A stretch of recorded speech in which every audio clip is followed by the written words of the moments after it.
के दो मुसलमानों ने आरजेडी को किया बेनकाब। लालू राज का सुनाया ऐसा किस्सा दंग रह जाएंगे। तेजस्वी के नाम पर भड़के मुसलमानों ने क्या कहा? नीतीश और तेजस्वी में फर्क मुसलमानों ने समझा दिया।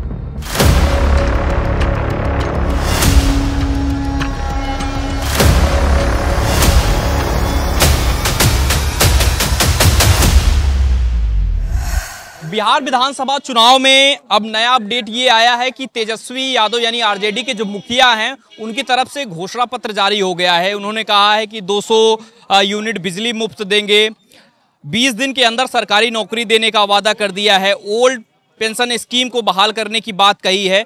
तो इन सब मुद्दों पर अब जनता कितना उनके साथ में जाएगी? जो वादे लोग लुभावने कर रहे हैं आरजेडी के नेता या मुखिया कहें तेजस्वी यादव, उन पे जनता कितना भरोसा करेगी? मुस्लिम समाज के कुछ लोग हमारे साथ में मौजूद हैं, उनसे हम बात करते हैं। और ये खगड़िया विधानसभा है, वहीं पर हम इकट्ठा हैं, लोगों से बात करते हैं क्या कुछ उनके मन में है, यही जान लेते हैं। सर, सबसे पहले तो अपना नाम बता दीजिए। मैं शाबान खान। खान साहब, आरजेडी ने नया घोषणा पत्र जारी कर दिया है, कह रहे हैं कि 200 यूनिट फ्री बिजली देंगे, 20 दिन के अंदर सरकारी नौकरी दे देंगे। क्या लग रहा है आप लोगों को, सरकारी नौकरी, 200 यूनिट बिजली, सब कुछ चाहिए कि नहीं चाहिए? देखिए, जो चाहिए वो हम लोग को माननीय मुख्यमंत्री श्री नीतीश कुमार जी दे रहे हैं जी। अब बिजली भी फ्री दे रहे हैं, उनका देखा देखी अब ये घोषणा कर रहे हैं। अच्छा। दूसरा हम आ जाते हैं कि उन्होंने बोला कि हर घर को हम एक नौकरी देंगे। हाँ। तो कमोबेश 3-3.25 करोड़ नौकरी वो कहाँ से लाएंगे? हाँ। ये तेजस्वी जी को अपना ब्लूप्रिंट, अपना रोड मैप भी जनता को बताना चाहिए, सिर्फ गुमराह नहीं करना चाहिए। अगर 3 लाख का बजट हमारा साल का है और 9 लाख 11 लाख करोड़ का उस पर खर्च है, तो तेजस्वी जी को ये बताना चाहिए जनता को खुले मन से और मीडिया में आके कि वो कहाँ से ये 7 करोड़ लाख रुपया कहाँ से और लाएंगे, क्या जनरेट करेंगे, क्या वो उद्योग लगाएंगे, लगाने के बाद पैसा जनरेट होगा, तो अभी वो कैसे देंगे? कि क्या मदरसा जो पहले खोल दिए थे लालू जी और 1 साल में पैसा नहीं आता था, जितने भी अल्पसंख्यक मदरसा वाले थे साल में एक बार ईद बेचारे को मिलता था पैसा, वैसे साल भर पेट बांध करके रोजगार करेंगे। अच्छा। इसलिए ब्लूप्रिंट उनके पास कोई नहीं है, कुछ रोड मैप नहीं है। ये सिर्फ भ्रमित कर रहे हैं। क्या माननीय मुख्यमंत्री जी बिजली फ्री नहीं किए हैं? आज 10,000 रुपया हमारी बहनों गृहिणियों के खाते में जा रहा है। वो 10,000 का अगर अच्छा यूटिलाइज करेंगी, जीविका माध्यम दीदी के माध्यम से जा रहा है, अगर उसका सही यूटिलाइज करेंगी तो फिर 2 लाख फिर उनको क्षण मिलेगा। माननीय मुख्यमंत्री जी का ये वादा है और दावा है। वो 10,000 रुपए को जो है नीतीश कुमार के आरजेडी जो मुखिया है तेजस्वी, वो तो कह रहे कि रिश्वत दी जा रही है, ये बाद में फिर से लूट लिया जाएगा ये 10,000 रुपए। अभी हम लोग मालड़ में मैदान में माननीय उप मुख्यमंत्री सम्राट चौधरी जी का भाषण सुना होगा, शायद आपने भी सुना होगा कि कहीं पे से ये वापस करने की बात ही नहीं है। ये माननीय मुख्यमंत्री जी के द्वारा जो दिया गया है, जीविका दीदी के द्वारा जो सबके खाते में गया है, इसको वापस करने का कहीं से कोई बात नहीं है और ना इस पे सूद लगने की बात है। अच्छा। बल्कि आप इससे अपना रोजगार, अपना परचून की दुकान खोलिए, अपना मशीन, सिलाई मशीन, कढ़ाई मशीन लाइए, उस पर आप रोजगार शुरू कीजिए, फिर हम 2 लाख रुपया फिर दिलवाएंगे। तो वापस नहीं, ये भ्रम फैला रहे हैं, ये वर्गला रहे हैं, झूठा प्रोपेगेंडा ये करते आए हैं और करते रह रहे हैं। बताइए, मुसलमानों के मसीहा तेजस्वी यादव बनते हैं, एक तरफ नीतीश कुमार और मोदी की जोड़ी है, किसको मुसलमान समाज जो है एक्सेप्ट कर रहा है, किसको देख रहा है कि हमारा मसीहा ये है और ये अच्छा काम कर रहे हैं मुसलमानों के लिए? देखिए, आपने जो बोला है कि तेजस्वी जी मसीहा है मुसलमानों के लिए, हम कहते हैं सो कॉल्ड मसीहा हैं। So called, yes. अब इसका हम बता रहे हैं आपको। एक मेरे भाई हैं, ये हमको खाली मौखिक आश्वासन देते हैं कि शाबान भाई आगे बढ़ो हम हैं, आगे बढ़ो हम हैं, ठीक है। एक ये मेरे भाई हैं, ये बोल रहे हैं हाथ पकड़ के कि शाबान भाई चलिए हम सहारा दे रहे हैं, आगे हैं, हमको पैसे की ज़रूरत हो रही है, ये दे रहे हैं, ये मौखिक कर रहे हैं, ये दे रहे हैं। ये तेजस्वी जी हैं और ये नीतीश जी हैं। नीतीश जी ने मुसलमानों के लिए बहुत जितना किया है उतना मेरे ख्याल से ना पहले किसी ने किया आज़ादी के बाद, और ना आगे 50 साल तक कोई करने वाला है। अच्छा, अब उसका हम उदाहरण भी देते हैं, सिर्फ मौखिक बात नहीं है। जी जी। आप सबसे पहले ले लीजिए, मुसलमानों के लिए आखिरी हम लोग की आरामगाह कब्रिस्तान है। 2005 के बाद, 2005 से पहले क्या माहौल था, रोड, बिजली, नाली, ये सब पे हम चर्चा नहीं करेंगे, सिर्फ हम मुसलमानों की बात रख रहे हैं। बिल्कुल बिल्कुल। ये आपके कब्रिस्तान घेराबंदी, ये बहुत बड़ा माननीय मुख्यमंत्री जी का एहसान है मुसलमानों पे, और उनका ड्रीम प्रोजेक्ट है जो कि फुलफिल हुआ है। अच्छा। जो अभी 15% 18% बचा हुआ वो भी पाइपलाइन में है, इंशाल्लाह भी वो भी बहुत जल्द होगा। दूसरा, मदरसे में जितने भी साथीज़ा टीचर हैं, आज हर मोहल्ले से आप उठा लीजिए, मुस्लिम मोहल्ले में 8, 10, 15 हर घर से आपको एक दो मिलेंगे। अच्छा। और उनका तनख्वाह आज कहाँ से कहाँ 6 पे में हम लोग पहुँचा दिया है मुख्यमंत्री जी ने। 1500, 2000, 2500 की बात नहीं हो रही है, वो पहुँचा दिया है। तो इकोनॉमिकली भी माननीय मुख्यमंत्री जी ने ऊपर उठाया। अब आ जाते हैं तालीमी मरकज़, नहीं अब थोड़ा सा हम भी तालीमी मरकज़ आ जाते हैं हम। हायर एजुकेशन मुसलमान थोड़ा पीछे रहता, माशी हालत कम है, इसलिए एजुकेशन में नहीं आ पाता है। आज जो हज भवन में माननीय मुख्यमंत्री द्वारा जो चलाया जा रहा है कोचिंग, उसमें बीपीएससी की तैयारी करने के लिए फ्री ऑफ कॉस्ट मुसलमान सिर्फ मुसलमान फ्री ऑफ कॉस्ट कोचिंग करते हैं, बिल्डिंग में फ्री रहते हैं, एसी है, एजुकेशन वहाँ फ्री ऑफ कॉस्ट मिल रहा है विद खाना पीना सारा चीज़।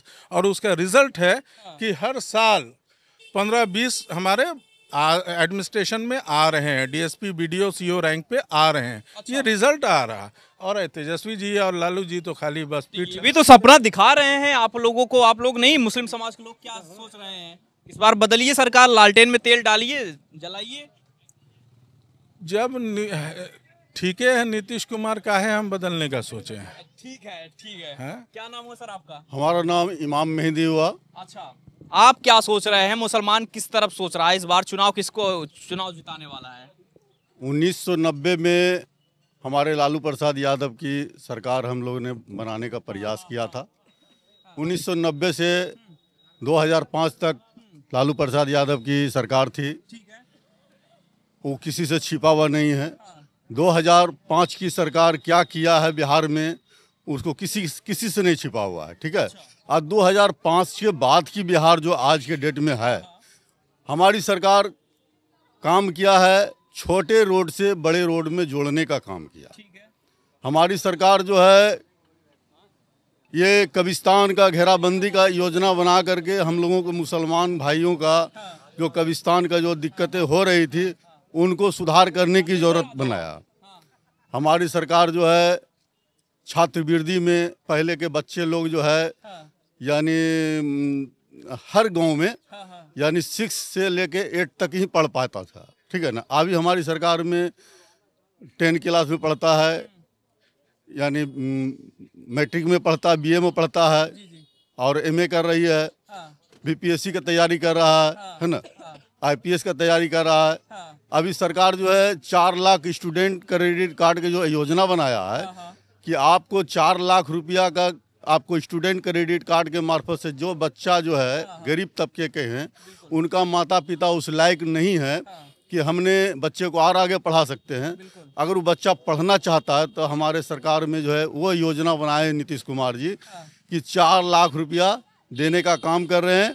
और वो 4 लाख रुपया उनसे कब लिया जाएगा, जब तक बच्चे का जॉब नहीं होता है, बच्चे को उस लायक नहीं बना दिया जाता है, तब तक उस यानी पैसे का कोई माँ बाप नहीं है। विपक्षी तो यही कहते हैं ना कि मोदी और नीतीश की जोड़ी जो है वो मुसलमानों के खिलाफ है, जब भी सत्ता में आएंगे ये परेशान करेंगे, मुसलमानों को बाहर निकाल देंगे। 2005 से नीतीश कुमार जी की सत्ता में आज तक 25 है। हम लोगों को कोई आपत्ति, मोदी जी के ही साथ में मुश्किल से 17 महीना 18 महीना ये तेजस्वी यादव के साथ में सरकार में थी। बाकी 18 साल जो है मोदी जी के ही सरकार में हम लोगों के साथ में है। आज तक मुसलमान भाइयों को कोई आपत्ति, कहीं कोई दंगा नहीं, कहीं कोई दिक्कत नहीं।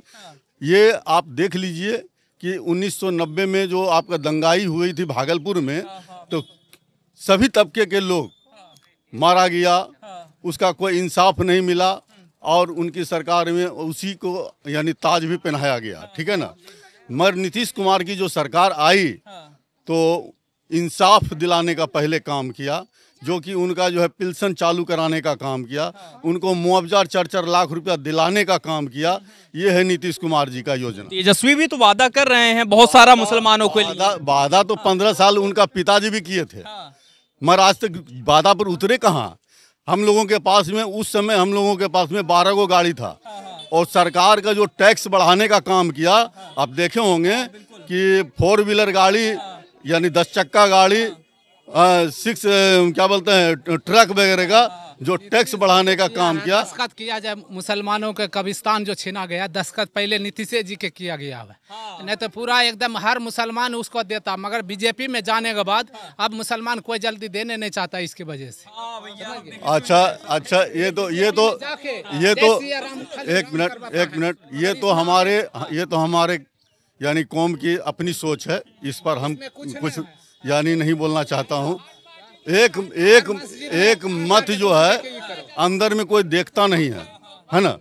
और ये हम लोग मुसलमान हैं, ईमान वाले हैं, और ईमान जो है दिन भर कहीं खटाइए, मजदूर को खटाइए, उसको शाम में मजदूरी दिया जाता है। रोड पे निकाल दिया गया क्या मुसलमानों को? ये तो कह रहे हैं कि रोड पे नहीं, ये भाई साहब का अपना दर्द है। उसके बाद 10 रुपये जो जमा किया है, जो आंगनबाड़ी चाहे जो भी है, वो जो सब रोड पे लाके जो भी ग्राउंड है उसमें जाके सबको जय सिया राम चाहे कुछ भी करवाता है, वो लोग जो बकवाता है, मगर गलत न बकवाता है। उनके घर से कितने लोग रोड पे थे? यहाँ पे नहीं था। आपके घर के मेरी घर से एक भी नहीं था, मगर और दर्द हो रहा है। तब आपको दर्द क्यों हो रहा है? अब एक चीज है, देखिए, मुसलमान अगर ये बोल रहे हैं कि भाई नीतीश कुमार बहुत अच्छे आदमी है, अंधा आदमी भी होगा वो भी बोलेगा नीतीश कुमार बहुत अच्छे आदमी है, क्योंकि उनमें कोई बुराई है ही नहीं। ये तो कह रहे हैं रोड पे निकाल दिया मुसलमानों को। अब ये अभी तो यही जवाब इनसे पूछा कहें कि मेरे घर की नहीं है, तब फिर ये दूसरे के घर की कैसे बोल रहे हैं? और अब सुनिए, 2005 से 17 महीना किनारे कर दें अगर, तो माननीय मुख्यमंत्री नीतीश कुमार जी भाजपा के साथ ही सरकार चला रहे हैं। 17 महीना छोड़ के आप ये बता दीजिए 20 साल में कौन मुसलमान रोड पे आ गया? तो भैया क्यों कह रहे हैं? अब ये खास किसी से प्रेरित हैं, हम उसमें क्या बोल सकते हैं?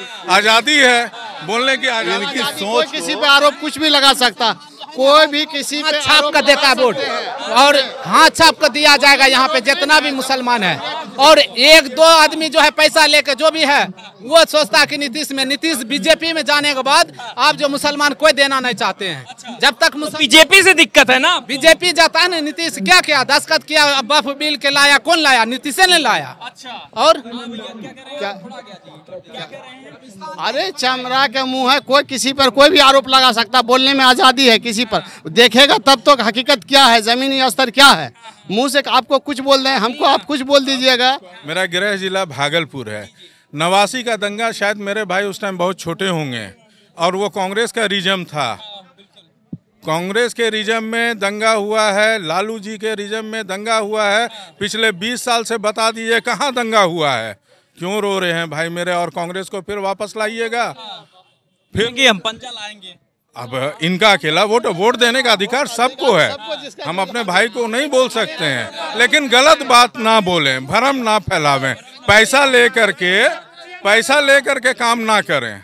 चलिए, धन्यवाद। हमको लंबा कोई नहीं बगैर पैसा के काम करेगा, कोई भी है पंजा लेगा। और जो भी है नीतीश सरकार हर 10 रुपये दे के, चाहे 10,000 जो दिया है, फील्ड में ला के सबको बुला के वहाँ पे मजलिस के कहा कि चाहे जो भी नारा गलत नारा लगवाया है, मुसलमान के हर चाहे जो भी नारा लगवाए, हम उस नारा के बोलने ना चाहते हैं। अभी भी नीति ये जो अच्छा कौन सा नारा लगे बोलना नहीं? अभी जो अमित शाह आया क्या करवाया? हाँ। खगड़िया में कौन सा नारा लगवाया आपको सब पता है, मगर गलत भाषा देके गया है। अमित शाह जो आया है अभी और भड़काया नहीं, तो जो भी नारा लगाया गलत ने भड़ा किया। हम क्यों बोले उसके बारे में? क्योंकि देखिए तमाम वादे दावे हो रहे हैं, तेजस्वी की तरफ से भी हो रहे हैं, नीतीश कुमार की तरफ से भी हो रहे हैं। तो इसमें आपकी क्या कुछ पसंद है और किसको पसंद कर रहे हैं ये हमें बताइए, क्योंकि ये खगड़िया की जनता है, खगड़िया अपनी राय रख रही है। बाकी अन्य विधानसभा से भी दिखाने की हमारी कोशिश यही रहेगी कि आखिर लोग क्या कुछ सोच रहे हैं, इस बार बदलाव की तरफ हैं या तेजस्वी को फिर से मौका मिल जाएगा।